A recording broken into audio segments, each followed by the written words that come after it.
বাংলাদেশে ক্রমশই বাড়ছে ভারত বিরোধিতা। সে দেশের বিভিন্ন ছাত্রনেতা, মৌলবাদী নেতা ও অন্যান্য কর্তা ব্যক্তিদের বক্তব্যে প্রায়শই ধরা পড়ছে ভারত বিরোধী সুর।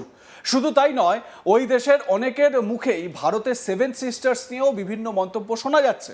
এবার সেই তালিকায় আরও এক সংযোজন।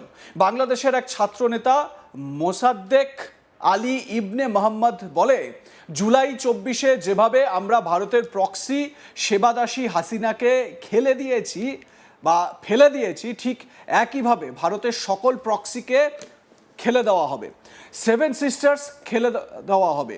শুনুন ওই ছাত্রনেতা কি বলল।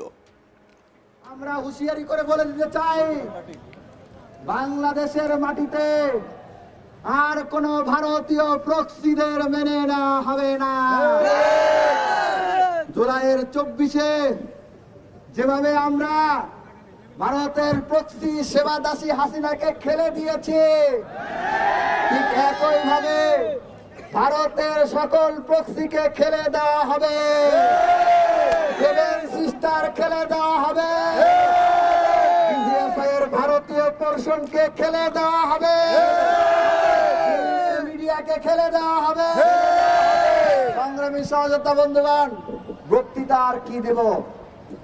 পৃথিবীতে যদি কোনো ফকিন্নি দেশ থাকে সেটা হচ্ছে ভারত। পৃথিবীর মানচিত্রে ভারত হচ্ছে একটা ফকিন্নি দেশ। এরা যেই পাতে খায় সেই পাতেই।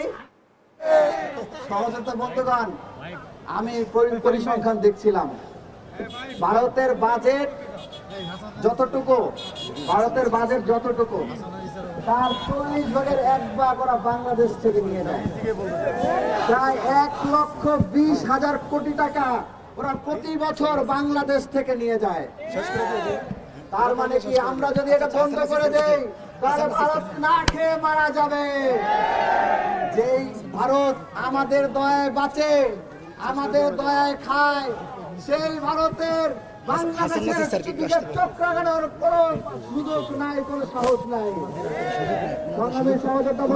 সুযোগ নাই বলে আমাদের অত্যন্ত কথা লাগে যে 2 সহস্রাধিক শহীদের রক্তের উপর দাঁড়িয়ে যে ইন্টারিমকে আমরা দায়িত্ব দিয়েছিলাম, সেই ইন্টারিমের দায়িত্ব ছিল ওই দিল্লি থেকে হাসিনাকে ফেরত নিয়ে আসা। কিন্তু এই নতজন পররাষ্ট্রমন্ত্রী তৌহিদ এখন পর্যন্ত ইন্ডিয়া থেকে হাসিনা এবং কসাইদেরকে ফেরত আনার কোনো পদক্ষেপ নেয় নাই।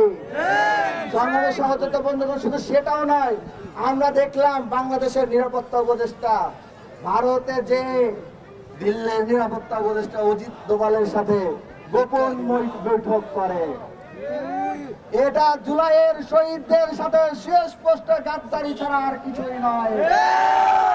আমরা তৌহিদের কাছে জবাব চাই, এখন পর্যন্ত ভারত থেকে ফিরে আনার ব্যাপারে আপনি কোনো পদক্ষেপ নিলেন না কেন, আমরা সেটা জানতে চাই। শুনলেন তো এই ছাত্রনেতার কথা। ওই ছাত্রনেতা কি ভাবছে, এই সব ফাঁকা আওয়াজ দিয়ে সে বিরাট কিছু করতে পারবে? সে ঘুরে বালি। কারণ সামরিক দিক থেকে ভারত যে বিশ্বের অন্যতম বড় শক্তি তা পৃথিবীর তাবড় দেশও জানে। এমনকি কয়েক মাস আগে অপারেশন সিন্দুর ও তার পরবর্তীতে তা আরও একবার প্রমাণ হয়ে গিয়েছে। সেক্ষেত্রে বাস্তব বুদ্ধি একেবারে লোপ পেলেই বোধহয় মানুষ এই ধরনের পাগলের প্রলাপ বকে। চলুন ওই ছাত্রনেতার ভিত্তিহীন কথা আরও একবার আপনাদের শোনাই, শুনুন। আমরা হুঁশিয়ারি করে বলে দিতে চাই, বাংলাদেশের মাটিতে আর কোন ভারতীয় প্রক্সিদের মেনে নেওয়া হবে না। জুলাইয়ের 24-এ যেভাবে আমরা ভারতের প্রক্সি সেবাদাসী হাসিনাকে খেলে দিয়েছি, ঠিক একইভাবে ভারতের সকল প্রক্সিকে খেলে দেওয়া হবে, সেভেন সিস্টার খেলে দেওয়া হবে, বিজিএফআইয়ের ভারতীয় পোর্শনকে খেলে দেওয়া হবে, মিডিয়াকে খেলে দেওয়া হবে। সংগ্রামী সহযোদ্ধা বন্ধুগণ, বক্তৃতা আর কি দেব? পৃথিবীতে যদি কোনো ফকিন্নি দেশ থাকে সেটা হচ্ছে ভারত। পৃথিবীর মানচিত্রে ভারত হচ্ছে একটা ফকিন্নি দেশ। এরা যেই পাতে খায় সেই পাতেই। সহযোদ্ধা বন্ধুগণ, আমি পরিসংখ্যান দেখছিলাম, ভারতের বাজেট যতটুকু ভারতের বাজেট যতটুকু তার 40 ভাগের 1 ভাগ ওরা বাংলাদেশ থেকে নিয়ে নেয়। প্রায় 1,20,000 কোটি টাকা ওরা প্রতি বছর বাংলাদেশ থেকে নিয়ে যায়। তার মানে কি আমরা যদি এটা বন্ধ করে দেই তাহলে ভারত না খেয়ে মারা যাবে। যেই ভারত আমাদের দয়ায় বাঁচে, আমাদের দয়ায় খায়, সেই ভারতের বাংলাদেশের টিকিটের চোখ রাখানোর কোনো সুযোগ নাই, কোনো সাহস নাই।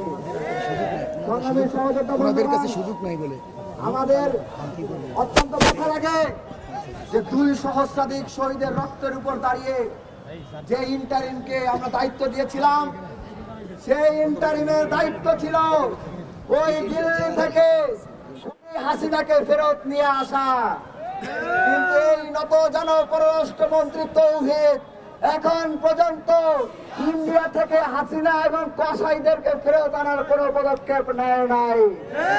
বাংলাদেশ সহযোগিতা বন্ধুগণ, শুধু সেটাও নয়, আমরা দেখলাম বাংলাদেশের নিরাপত্তা উপদেষ্টা ভারতে যে দিল্লির নিরাপত্তা উপদেষ্টা অজিত দোভালের সাথে গোপন বৈঠক করে। এটা জুলাইয়ের শহীদদের সাথে সুস্পষ্ট গাদ্দারি ছাড়া আর কিছুই নয়।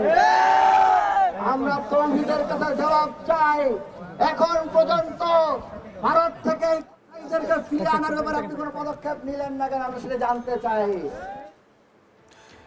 এবারে বাস্তবতা হচ্ছে এই যে বাংলাদেশের মাটিতে ভারত বিরোধী যতই সুর চড়ুক বা যতই এরকম উস্কানিমূলক বক্তব্য রাখার চেষ্টা করা হোক, যতক্ষণ না পর্যন্ত ভারতের সার্বভৌমত্বে হাত পড়ছে ততক্ষণ পর্যন্ত ভারত কিন্তু অ্যাটাক করবে না, বা ভারতের যে ন্যাশনাল সিকিউরিটি ডক্ট্রিন, সেই ন্যাশনাল সিকিউরিটি ডক্ট্রিন ভারতকে এই কাজ করতে দেবে না।